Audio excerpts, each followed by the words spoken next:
Your Daily 180, 180 seconds of pure Bible study. Will Judgment Day be a surprise to you? Welcome to this, your Daily 180 Bible study. We're looking at the principle of Acts chapter 17, 30, and 31, that God now commends all men everywhere to repent, and that He has appointed a day on which He will judge the world in righteousness. We recognize the fact that it will be a surprise to everyone in the sense that He's going to come as a thief in the night, but there will be some people that are surprised by the results. And one group that will be surprised by the results are those who have refused to accept the evidence. In Romans chapter 1, verse number 20 beginning, Paul would say, "For since the creation of the world, His invisible attributes are clearly seen, being understood by the things that are made, even His eternal power and Godhead, so that they are without," now get this, they are without excuse. There's no excuse.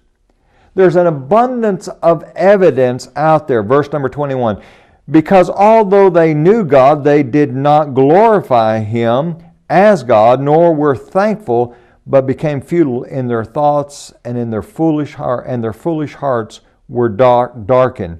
Professing to be wise, they became fools." Now, isn't that interesting? It makes me think about Psalm 14 and verse 1.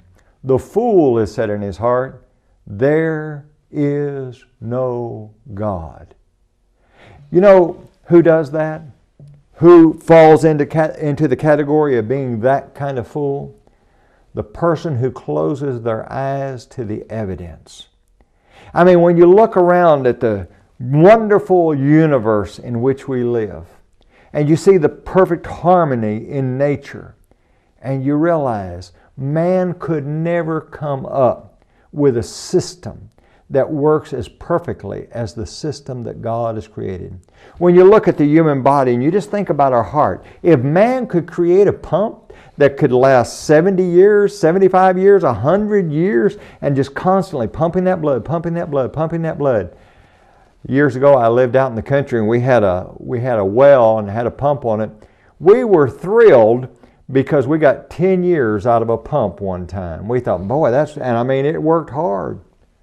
God has created this biological pump, doesn't require electricity. We have to feed ourselves and everything, but God's worked the system out perfectly. Yet many people ignore the evidence that's before them, and they're fools, and they say there is no God. They'll be surprised on Judgment Day.